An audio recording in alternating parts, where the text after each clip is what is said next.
The Book of Jubilees, chapter 46. And it came to pass that after Jacob died, the children of Israel multiplied in the land of Egypt, and they became a great nation, and they were of one accord in heart, so that brother loved brother, and every man helped his brother. And they increased abundantly and multiplied exceedingly 10 weeks of years, all the days of the life of Joseph. And there was no Satan nor any evil all the days of the life of Joseph, which he lived after his father Jacob. For all the Egyptians honored the children of Israel all the days of the life of Joseph.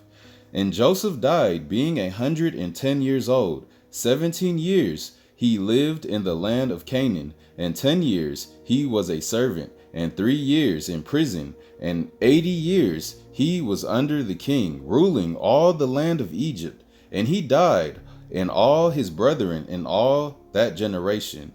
And he commanded the children of Israel before he died, that they should carry his bones with them when they went forth from the land of Egypt. And he made them swear regarding his bones, for he knew that the Egyptians would not again bring forth and bury him in the land of Canaan. For Macamaran, king of Canaan, while dwelling in the land of Assyria, fought in the valley with the king of Egypt, and slew him there, and pursued after the Egyptians to the gates of Ermon.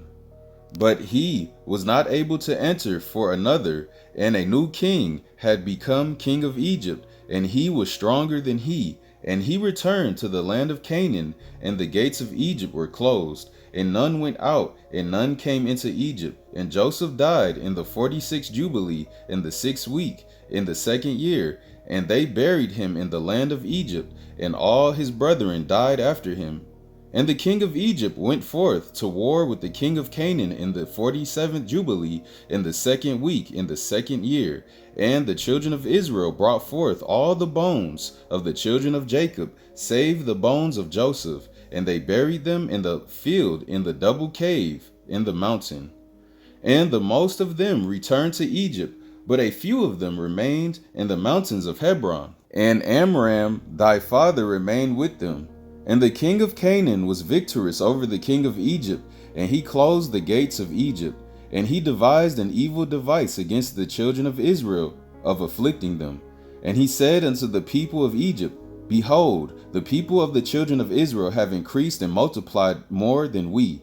Come and let us deal wisely with them before they become too many, and let us afflict them with slavery before war come upon us, and before they too fight against us. Else they will join themselves unto our enemies, and get them up out of our land, for their hearts and faces are towards to the land of Canaan. And he set over them taskmasters to afflict them with slavery, and they built strong cities for Pharaoh, Pithom and Ramses, and they built all the walls and all the fortifications which had fallen in the cities of Egypt, and they made them serve with rigor.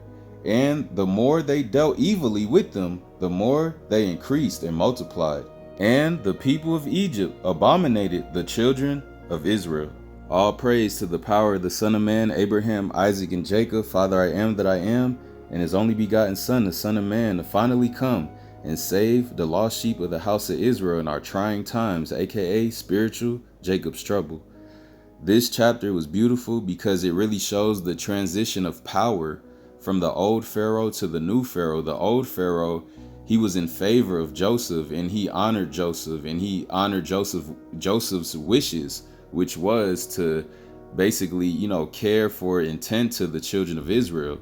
Now, when that Pharaoh got defeated by the new Pharaoh, he wasn't even worrying about any kind of promises, let alone, any kind of deals or anything else like that the Egyptians made with the Israelites. You know what I'm saying? He cut all those ties. You know what I'm saying? And he was the one that caused, the afflictions and the slavery to fall upon the children of Israel, aka the Israelites that were in Egypt. You know what I'm saying? And it was right after Joseph died. You know what I'm saying? So basically Joseph was our last ray of hope in Egypt before basically we turned into slaves. And again, like it said in verse 2, well, let's just go back to verse 1 and 2. And it came to pass that after Jacob died, the children of Israel multiplied in the land of Egypt, and they became a great nation, and they were of one accord in heart, so that brother loved brother, and every man helped his brother. So all this was going on while Joseph, was alive. We had that rare brotherly love, so that brother loved brother, and every man helped his brother. And they increased abundantly and multiplied exceedingly 10 weeks of years, all the days of the life of Joseph. So here's what I'm talking about in verse 2. Verse 2. And there was no Satan nor any evil all the days of the life of Joseph, which he lived after his father Jacob, for all the Egyptians honored the children of Israel all the days of the life of Joseph. So basically, while Joseph was alive, the Egyptians honored, the children of Israel, because Joseph was bringing them abundance. So why wouldn't you honor the man that brings you abundance?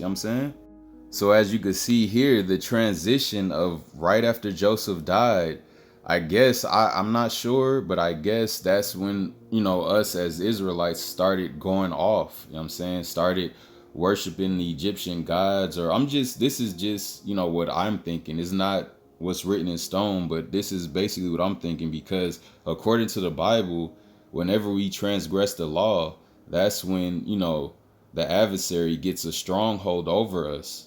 So I guess we really must have did something after Joseph died to basically cause the adversary to get a stronghold over us. And I believe, if I'm not mistaken, this is going right off the top of the head, and all praise if I'm right, but I believe either the first or second verse of Exodus talked about Joseph dying, and that the new Pharaoh didn't really honor, the well wishes of the old Pharaoh as far as Joseph and his bones and all that. So let me go to Exodus real quick. Okay, I was off just by a little bit, but not that much. But we're reading Exodus chapter 1, verses 1 through probably 10. Let's just go real quick. The Israelites increase. Now these are the names of the children of Israel, which came into Egypt. Every man in his household came with Jacob: Reuben, Simeon, Levi, and Judah, Issachar, Zebulun, and Benjamin, Dan, and Naphtali, Gad, and Asher. And all the souls that came out of the loins of Jacob were 70 souls, for Joseph was in Egypt already. And Joseph died, and all his brethren, and all that generation. And the children of Israel were fruitful, and increased abundantly, and multiplied, and waxed exceedingly mightily, and the land was filled with them. A new king who knew not Joseph arises. So this right here, this is verse 8, and this is segueing exactly from chapter 46 of the Book of Jubilees. Now there arose up a new king over Egypt, which knew not Joseph. And he said unto his people, Behold, the people of the children of Israel are more and mightier than we. Come on, let us deal wisely with them, lest they multiply. And it come to pass that when there falleth out any war, they join also unto our enemies and fight against us, and so get them up out of the land. Therefore they did set over them taskmasters to afflict them with their burdens. And they built Pharaoh treasure cities, Pithom and Ramses. But the more they afflicted them, the more they multiplied and grew. And they were grieved because of the children of Israel. And the Egyptians made the children of Israel to serve with rigor. So I was right, y'all. I was right. Because I remember the end of that chapter of chapter 46 in the Book of Jubilees. I was like, hold on, that sounds like the beginning of Exodus. So I had to go right back to Exodus in my Bible, and boom, there it was. All praise to the Most High starting to, bless me with the power of bridging chapters together, because the more you read the Bible and the more you read the lost books of the Bible, the more you could start to bridge and piece up what they took out of the books, and start to piece them all up together. And that's a beautiful thing once you finally are able to do that. All praise. Shalom.